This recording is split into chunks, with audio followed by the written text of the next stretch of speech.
The history of bells extends back almost to the dawn of civilization. Crude metallic objects were often struck to ward off evil spirits or to announce danger.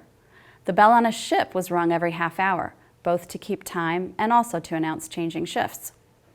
Ancient bells were usually crafted out of fired clay, but when metalworking became common, bells were then made out of tin, bronze, and silver. These metal bells quickly outranked those made of clay. Metal bells were usually cast of bronze or silver using a mold, but this lesson plan uses sheet copper to craft a folded bell. This is a paper pattern of a 6-inch isosceles triangle. I'm going to trace this pattern 3 times onto a piece of sheet copper that's about 12 inches square. So I'm going to start on the bottom edge and just trace both sides of the triangle.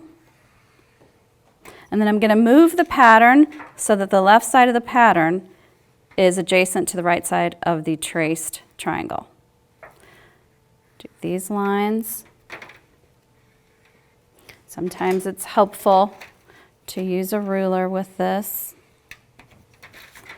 I'm going to move it the 3rd time so that those edges are adjacent. One more time. Trace the bottom.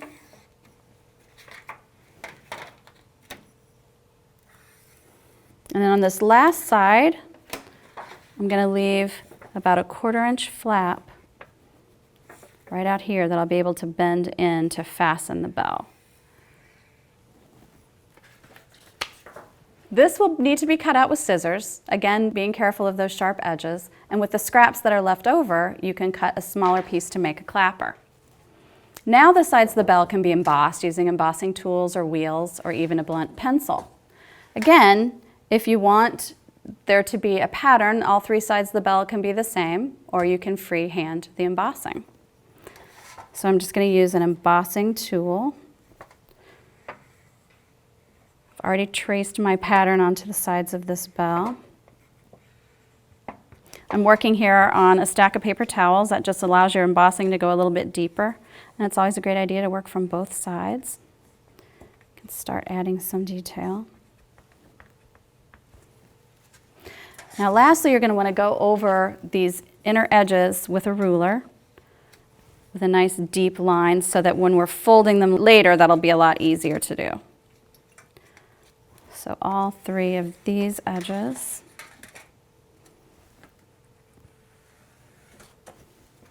So once the embossing is done, we'll create a natural patina on the copper to add interest. If you like the shiny copper, you can just leave it as it is, or you could allow it to weather naturally over time while hung outside. If you don't want the entire piece to pick up the patina, brush some of the Mod Podge on areas where you'd like to retain the copper shine. I'll place my embossed copper sheet into a shallow pan covered with some paper toweling. Onto this, I'm just going to spritz enough white vinegar to soak the paper towel. Then I'll liberally sprinkle regular table salt right on top of this. The next morning, a patina will have developed that mimics years of aging in the out of doors. Let the copper sheet dry and either spray it with fixative or brush a coat of outdoor Mod Podge over the patina and let that dry. If you'd rather create a faux patina on your bell, simply use acrylic paints in shades of blue and turquoise to imitate the look of aged copper. This bell was made with 2-tone tooling foil instead of copper and then stippled with acrylic paint. Using a ruler, I have folded the bottom 1/4 inch of this bell up toward the inside. And again, use gloves because these edges can be sharp. And then all we're going to do is fold in the sides. If you remember, we've made these nice deep lines with the ruler. So it's going to fold easily. We're going to leave the patinaed side out. And this is the edge that we left, that 1/4 inch on that last flap. That can be folded to the inside.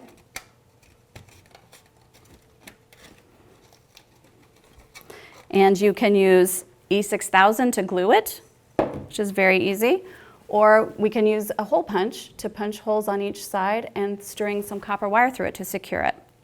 Finally, with scissors, just cut a hole at the top of the bell. And then we're going to thread the beaded clapper through. I've used just a suede lace and glass beads for my clapper. So you make a loop at the top that will function as the hanger. The knot will not allow the loop to go through this hole. So you want that knot to be below the opening that you made. The beads there will make the sound, and you've got your clapper at the bottom. And just fold it up. For detailed instructions, a materials list, and national standards, please visit dickblick.com and keyword search Byzantine bell.